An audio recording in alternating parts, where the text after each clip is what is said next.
One thing that's been very huge with recent Call of Duty is the fact that the Modern Warfare and the Black Ops universes have now collided and become one, which is actually thanks to Tagged Totem after the multiverse was rebooted to a singular universe, which a lot of the Modern Warfare fans and even probably the Modern Warfare writers probably aren't even aware of this fact, but Tagged Totem essentially created the rebooted Modern Warfare universe, meaning that the prior Modern Warfare trilogy existed in that prior multiverse, as well as the Black Ops campaigns also exist in that prior multiverse, but a lot of and at least some of the events from the Black Ops campaigns still also exist in this new universe, explaining as to why the Modern Warfare and Black Ops universes are now unified, and I guess including Vanguard as well. And that explains as to why we have multiple different choices and endings in Black Ops 2's and Black Ops Cold War's campaigns, with all but one of the events and choices playing out in the prior multiverse and only one version of events playing out in this new universe that the Modern Warfare reboot timeline transpires in. So yeah, after the Modern Warfare and Black Ops universes have collided, a lot of people were expecting a lot more crossovers between the two sub-franchises. The first crossover we saw young Imran Zakhaev in the campaign for Black Ops Cold War. Then of course at the end of Vanguard, they mention how there's Project Ether, and they mention the Nova 6 gas, which is once again tying into the Black Ops timeline stuff, and even the existence of Task Force Vanguard probably then sets up the stage for Task Force 141 later on down the line, and that was probably the beginnings. But since then we haven't really seen many crossovers, and I think that now that the Call of Duties all exist in the same universe, you would think that they would be trying to cross over things a lot more, especially with the success of the Marvel Cinematic Universe and the fact that a lot of different movies and films and shows now try and create a big universe where all of these shows and movies cross over with one another, because obviously it's just a lot more profitable if you do that, because if you like one piece of the content you then check out the rest. And Call of Duty have been trying to do a similar thing now that all of the Call of Duties exist in the same universe, and I don't think this was the original intention when the Infinity Ward writers were writing Modern Warfare 2019. Maybe that is even part of the reason as to why the writers left, because they wanted to keep that game more grounded, and if they canonized Modern Warfare with zombies like we saw in Verdansk, they probably weren't really happy with that, and that could be part of the reason as to why they parted ways with Activision and Call of Duty. But yeah, since they have done this, we just haven't seen many more crossovers, and it just doesn't make sense to me. Why are they not capitalizing on it? For example, Modern Warfare 2 takes place in modern day in 2022, which is very close to the events of Black Ops 2 in 2025. You would have thought that maybe we might see a Menendez cameo or something like that in the campaign, but he was nowhere to be seen. And I'm starting to wonder whether in the post-launch story for Modern Warfare 2 is where we could start to see crossovers with the Black Ops universe, and that's what I want to talk about in a little second. But first of all, I have an awesome message to share with you.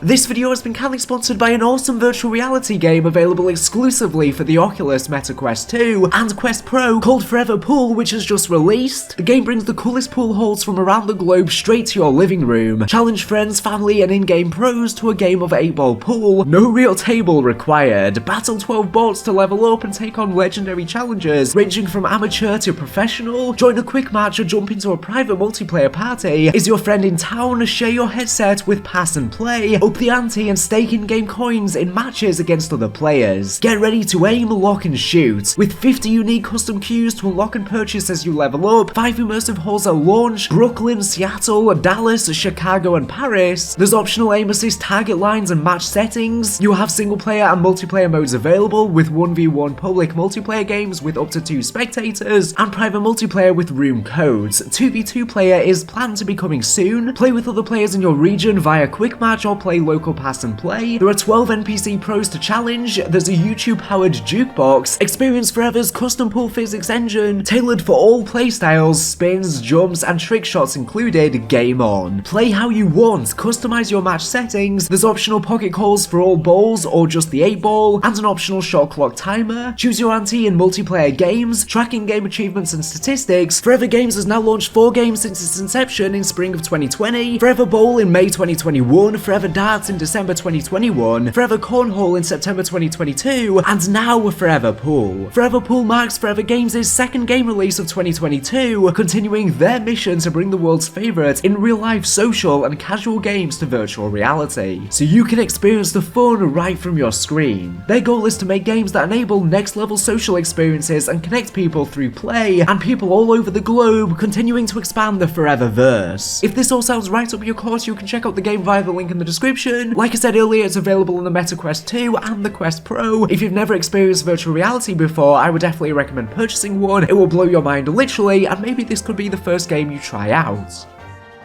So, as you know, the post-launch story for Modern Warfare 2 is going to be told differently to how it's been told in the recent Call of Duty games. With the recent few Call of Duty games ever since Modern Warfare 2019, the post-launch story is just told to us through the seasonal cutscenes. Typically, we just get a brand new cutscene each season, and then in the case of Black Ops Cold War, we also got an outro cutscene every single season. And that was the way that they told the post-launch story, and these cutscenes would then tie into the locations of the Warzone maps and, of course, the multiplayer maps as well. But they're doing something completely different with Modern Warfare 2. We still got a seasonal cutscene for Season 1, but this cutscene didn't tell us anything storyline-wise. It just introduced the operator Zeus to us, and he pretty much just infiltrated in Al-Mazrah. It didn't show anything storyline-wise. It was just a cool visual cinematic. And that is because the storyline is instead going to be told to us in a completely different manner in Modern Warfare 2, and that is through these raids. And there's apparently going to be 5 different raids to coincide with 5 seasons for Modern Warfare 2, so it seems like this game, unfortunately, is just getting 5 seasons, just like Vanguard just got 5 seasons. There will probably be more seasons for Modern Warfare 2 in its year 2, as there's rumored to be a premium content expansion, which is going to be paid for DLC. That'll feature new multiplayer maps, campaign DLC, and maybe even more raids. We'll have to wait and see, but I think that's going to be marketed as pretty much an entirely new game, since if it's campaign DLC, multiplayer DLC, and Spec Ops, it's pretty much just a brand new game just booted from the COD HQ, and I think they will market it as a new game to try and justify them charging for it, and it'll probably have its own unique seasons explaining as to why we're just getting 5 seasons for Modern Warfare 2 in its first year. So yeah, I think this year 2 content, whilst it'll boot from the same game, Activision will market it as a whole new game just because of the reasons I just discussed. Well, anyways, with the first episode of Raids Atomgrad, it was awesome, as we got to play as Price, Gaz, and Farah, and it followed directly after the campaign for the game, and it felt very like Modern Warfare 2019's campaign, and the post-launch story will be continuing on from Atomgrad. This puzzle-based mission, of course, takes place in Urzikstan after Alex Keller went missing on a surveillance mission investigating a newly discovered Soviet-era bunker. So then Price and co, commanded by Laswell, infiltrated the site after they went missing. By the end of the Atomgrad raid, we learn that Alex has gone missing in action, and all of the other soldiers who are Farah's team are dead, they're deceased. As Price and co further investigated this nuclear silo, they discovered a Soviet-era International Ballistic Missile, or ICBM for short. And that's where the raid leaves us. So we don't know where Alex is. I've previously posted a video speculating that maybe he's undercover with Makarov's men, since he does have multiple different aliases. Maybe he could be dead, but I really don't think that is the case because he's already come back once. They're not just going to kill him off now, but there's a possibility he could be dead, but I think it's a 1 in a million chance. I think the other option is that he might just be further and deeper in the bunker, and maybe in the next raid we're just going to explore further in this bunker and then we'll uncover him. Alex will probably be a playable character in a future raid, maybe, and if Alex is undercover with Makarov's team of Russian ultranationalists, maybe he could even be the new Joseph Allen for all we know, considering, like I said, he has multiple different aliases. Alex apparently isn't even his real name. And of course, the post-credits scene for Modern Warfare 2019, we learn that these Russian ultranationalists have hijacked a plane under command of Makarov, and we don't know what they're going to be doing with this plane. Maybe they're going to be flying it into a building to try and frame it as an American attack, as this is going to be the reboot of No Russian, and that's where the term No Russian comes from, because they don't want any Russian affiliation to be associated with this attack, because they're going to probably try and frame it as an American one to try and start a war, maybe World War III. So where do you think Alex is? Let me know in the comment section down below, but that's what I talked about in that prior video. But one thing I touched upon in that prior video is the fact that if we've uncovered this Soviet-era missile, maybe this could be tied to Perseus, because Perseus were this mysterious group inside of Black Ops Cold War, and they were a group of Russians trying to usurp the Western world, but Perseus was never an exact person. It's a group of people, and it's essentially just an idea that their intention is this idea will live on forever, as even though, for example, Stitch died at the end of Black Ops Cold War, the legacy of Perseus will be continued with new members and new sleeper agents, for example. And Perseus are actually still active in present day at the time of Modern Warfare 2's campaign, because we've seen them still active on Rebirth Island and Warzone. We even have a letter from Imran Zakhaev where he mentions Perseus and talks about it having played a part in radicalizing his attitude towards the West. Now, Imran Zakhaev, as far as we know, is deceased, and even his son is apparently dead. But we still have other members of the Four Horsemen in this new rebooted universe, such as Makarov, and Perseus's and Makarov's Russian ultranationalists pretty much have the same goals: to usurp the Western world, and they want Russians to be the dominant superpower. And it is very possible that they could be working together, or even Makarov could potentially be a member of Perseus in modern day. And I think this is very likely, and maybe this is where the Black Ops Modern Warfare storylines finally intercept in this post-launch story of Modern Warfare 2, and maybe that is something we're going to see within these raids. Maybe this missile has been provided to Alcatala by Perseus. Alcatala, Perseus, and also Makarov's team could all be working together with one another to try and destroy the Western world. And like I said, maybe Makarov could be a member himself. Maybe even this could tie into the stuff that we saw in Black Ops 2 with Menendez. Maybe Menendez could be involved in the background of this stuff as well. But with the fact that we've uncovered this Soviet-era bunker, where on earth could it have come from if it isn't Perseus? Perseus are the most likely option to have Soviet-era bunkers. They've been active since the Soviet Union, of course, and it makes complete sense that they could be working with Makarov. And in terms of Alex's whereabouts, I do wonder if Perseus are indeed involved, then maybe he could have been captured by Perseus or even Makarov, and he could be getting brainwashed by them to try and be a sleeper agent. But I don't think this is going to be the case. I did talk about it in that prior video. I don't think this is going to be the case because Alex, of course, has had extensive training and he has these multiple aliases. He should be strong enough to resist any brainwashing propaganda that's shoved down his throat, even if he is captured. But only time will tell. We'll have to wait and see. But I do think Perseus and the Modern Warfare storyline are going to collide in the future. Do you agree? Let me know in the comment section down below. It just makes complete sense. And it makes sense that throughout the raids, they build up this storyline. They reintroduce Perseus to us and